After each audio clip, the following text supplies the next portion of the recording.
orang Amerika nih.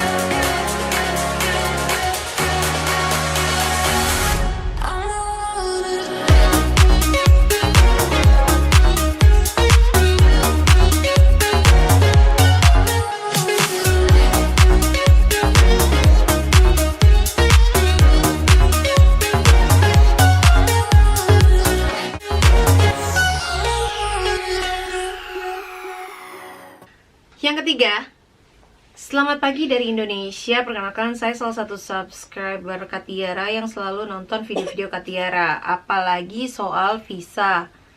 Aku mau makasih sekali karena Kak Tiara bisa bahas sedetail itu. Sama-sama, aku jadi lebih mengerti sekarang berkat nonton video-video Kak Tiara. Terima kasih ya Kak. Sama-sama. Cuma aku ada beberapa pertanyaan. Jadi gini Kak, aku punya pacar orang USA, kenal lewat dating website dan sudah pernah ketemu sekali, tapi 2 tahun yang lalu.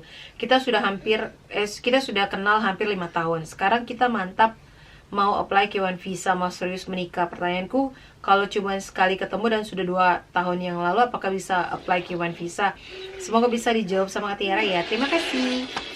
So, pertanyaannya adalah mostly sudah lebih dari my baby. What?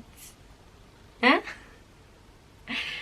Mostly mereka udah pernah ketemu tapi sudah long time ago gitu, 2 tahun yang lalu, over 2 tahun yang lalu gitu.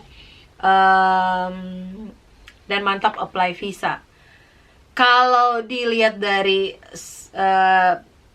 aku waktu itu balas sama dia gini, kalau ditanya soal salah satu persyaratannya K1 visa adalah sudah pernah ketemu at least minimal 2 tahun yang lalu gitu. Kalau kamu hitungnya adalah 2 tahun yang lalu, pas kamu kirim file K1 visanya, harusnya sih bisa ya. Cuman kalau lebih dari 2 tahun, you have to consider about that, like bisa nggak ketemu lagi gitu. Kalaupun susah nih ketemu dia ke Indonesia, mungkin ketemu di tengah, ketemu di Singapura, ketemu di Jepang, jadi dia transit cek masuk ke Jepang, kamu bisa ke Jepang gitu, bisa kok, nggak harus si orang US-nya ke Indonesia gitu, bisa kamu yang ke tengah-tengah atau dia juga ke tengah-tengah gitu. Cuman kekurangannya adalah dia nggak bisa ketemu sama keluarga kamu, karena kan salah satu ini personal reason aku lagi ya, salah satu yang harus kamu make sure adalah keluarga kamu juga menilai atau melihat pasangan kamu itu atau calon kamu itu benar-benar kayak worth to fight nggak untuk kamu bisa pindah. Karena itu a big decision loh, kamu meninggalkan semuanya dan kamu pindah ke negaranya orang dengan tinggal sama orang yang mungkin kamu pacaran berapa? 2, 3, 5 tahun, 7 tahun sama laki-laki ini, compared to your like a whole life, your age, your umur gitu. Kan itu big decision ya. Jadi kalau bisa sih semua harus dipikirkan dengan baik. Kalau jawaban aku lagi bisa kalau at least minimal 2 tahun. Seperti itu. Kemudian yang keempat, kenapa sih nggak ketemu lebih dari 1 kali? Yang keempat, oke, hai Kak Tiara, aku nonton video Kak Tiara soal K1 visa di YouTube. Mau tanya dong Kak, untuk apply K1 visa ada minimum income-nya kah untuk American dan Indonesian-nya? Kalau ada berapa ya Kak? Terima kasih ya Kak, GBU, God bless you. Amin. Jadi ada nggak minimal income-nya? Ada, nanti aku taruh di description box. Itu ada linknya, itu ada household-nya. Household-nya ini dalam arti adalah satu rumah berapa orang yang dia biayai dengan paycheck-nya gitu. Kalau contoh dia punya mama dan dia yang harus membiayai mamanya, berarti dia hitungannya adalah dia dan mamanya, dan sama kamu berarti 3 household. Kalau dia punya ex-wife dan ex-wife-nya masih dibiayai, children dari last marriage itu dia biayai, berarti hitungnya 2 seperti itu. Jadi ada hitungan household-nya dan lihat apakah masuk dengan income media atau tidak. Kalau ternyata tidak tidak memenuhi syarat, itu ada dengan cara co-sponsor. Jadi orang lain mensponsori kamu untuk datang ke Amerika seperti itu. Nah, co-sponsor ini bisa dari orang tuanya atau tetangganya atau mau siapa juga bisa, tapi paling eligible sih sebenarnya keluarganya sih, jadi kayak mamanya atau papanya dari si Amerikan itu sendiri. Kemudian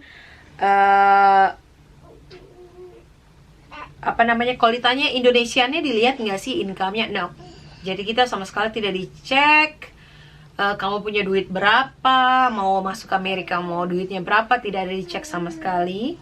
Sampai interview pun tidak, karena yang dicek adalah mampu nggak ini si orang Amerika ini membiayai kamu hidup di Amerika. Karena kan dia udah berani bawa nih si calon istri ke Amerika, yakin nggak lo bisa kasih makan, seperti itu. Kemudian yang penting juga adalah sebenarnya bukan karena minimal income-nya, tapi lebih kepada adalah consideration kamu akan married sama orang ini. Personal reason lagi. Kamu nggak mau kan, mesti kamu hidup enak di Indonesia, and then kamu move to Amerika dan hidup kamu melarat gitu. Maksudnya kayak pas-pasan kan tidak menyenangkan ya. Maksudnya tidak,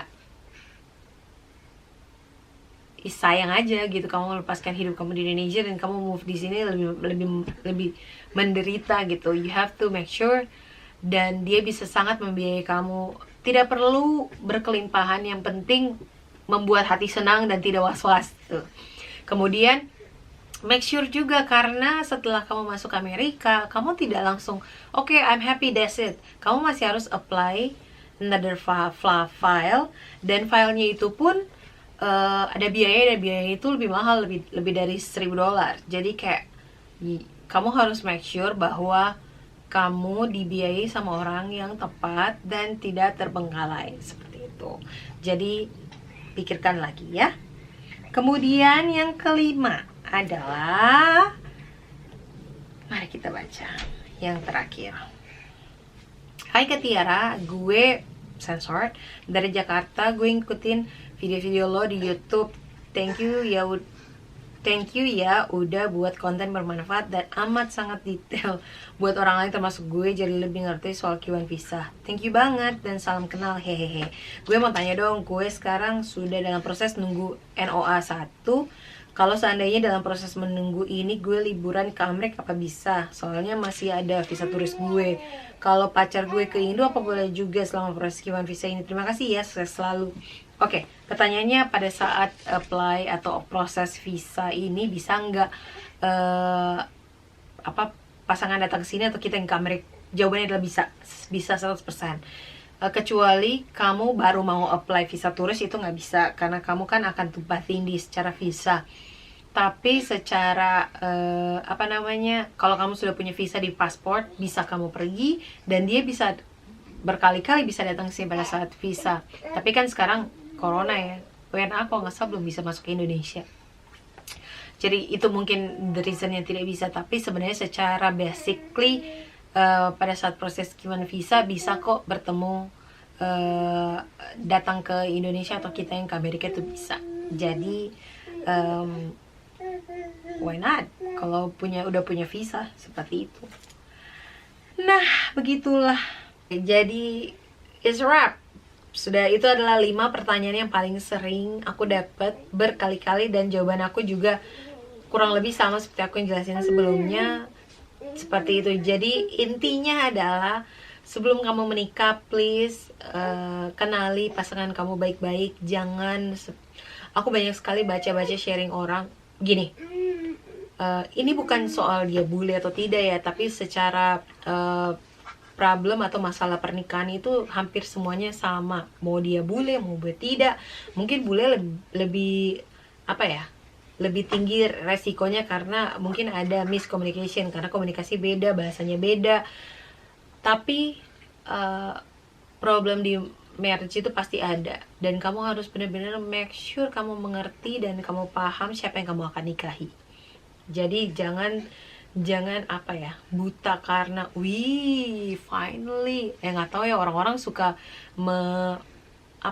membuat kasta bahwa kalau nikah sama bule it's better dan nikah sama orang Indonesia atau nikah sama lokal gitu. Cuman di sini bukan karena itunya gitu, karena kamu menikah sama as a personnya, bukan sama orang Amerika nih, kayak gitu. Ngerti ya what I mean?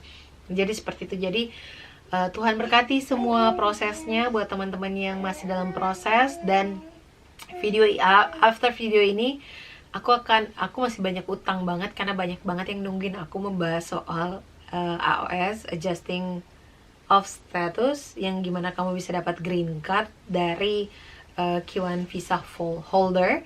Jadi semoga aku bisa rampungkan, karena bisa dilihat adalah I full time mom, lagi senang-senangnya untuk bisa 24 jam sama baby aku. Dan ya, kalau buat video ya asal pas dia happy, dia lagi bisa ditinggal. Amin lah, tidak ditinggal sih, dia benar-benar in front of my eyes right now. Tapi at least dia bisa, moodnya bagus, jadi aku bisa buat video a little bit, sekitar ya 15-20 menit.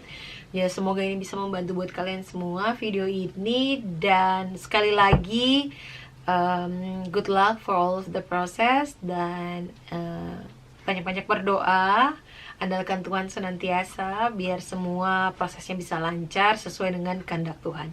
Oke, thank you so much for watching and see you in another video. Bye bye. I've been looking for a way out, I can't find my way now. I just need you by my side. Lately I've been thinking, baby,